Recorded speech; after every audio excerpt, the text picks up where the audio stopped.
يا صباح الفل، عاملين ايه؟ انا النهارده خدت اجازه من الشغل وقررت اقعد اريح عيني عشان ما اتعبش اكتر. بس للاسف قلت مفيش راحه طول ما انا اجازه، يلا اخلص الحاجات اللي ورايا وتعالوا مع بعض نشوف انا المفروض هعمل ايه. اول حاجه انا بدات اعمل فطار لنفسي، قلت كده حاجه كده يعني على السريع وفي نفس الوقت كده تديني باور، وكوبايه النسكافيه بتاعتي عشان اشوف الحاجه اللي انا سايباها بقيت يعني طول الاسبوع وركناها وعماله فلفص منها. اول حاجه عملتها فتحت الشبابيك كده عشان انور الدنيا، عشان انا اساسا ما كنتش طايقه نفسي وما كنتش عايزه اعمل اي حاجه. بس قلت يلا يا بنتي ايه. فاول حاجه عملتها ان انا فتحت الشبابيك كده وخليت النور يدخل عشان افوق وابدا اليوم بتاعي.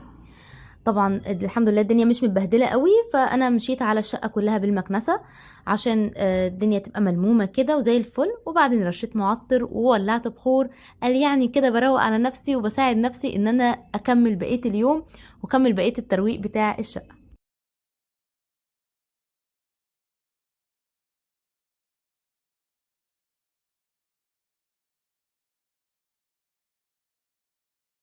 بعد ما ولعنا البخور قلت يلا بقى على المطبخ، وبهدلت وكركبت المطبخ. الحمد لله مفيش مواعين بس في كركبه.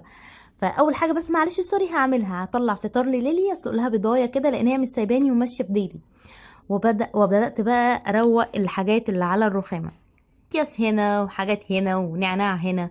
ف بحاول اشيل الحاجات اللي موجوده ديت ومكركبه لي الرخامه، لان انا بحب الرخامه بصراحه تبقى نظيفه.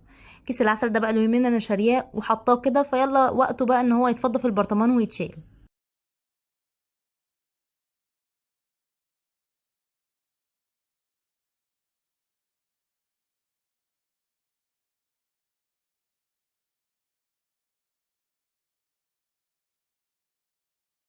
من ضمن الترويق كده وانا بروق قلت ايه ده الولاد هيصحوا كمان شويه ويقولوا لي عايزين نفطر، فبالمره كده عملت لهم سندوتشين وركنتهم على جنب بحيث ان محدش يعطلني ويقول لي فطريني وانا في عز شغلي.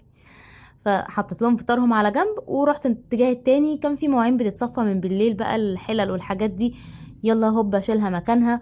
والبواقي بقى الحاجات اللي انا فطرت فيها والحاجات دي نصبنها بالمرة ونخلص منها. وبكده خلاص المطبخ يعني مش هيبقى فيه حاجة تانية، وان شاء الله ما فيش كركبة تانية، وده كان شكله بعد ما تروق.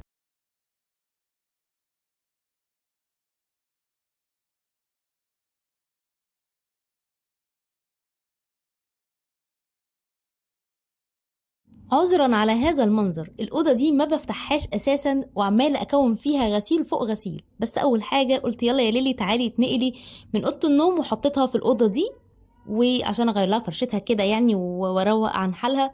فتحت بقى الشباك اللي في الأوضة دي اللي ما بتتفتحش أساسا، وبدأت ألم المنظر اللي انتوا شفتوه ده. روقت السراير، نضفتها من فوق، مسحتها كده وروقت الحاجات اللي متكركبة، السرير عليه غطيان شلتها، فردت السرير، فردت المخدة.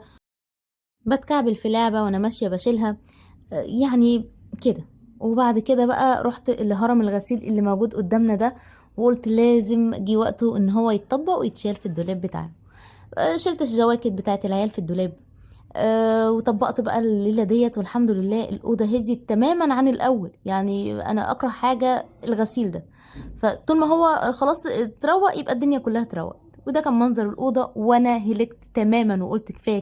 أهم حاجة إن أنا خلصت أكتر أوض يعني زحمة وتقيلة، كانت تقيلة على قلبي اليوم الأجازة ده.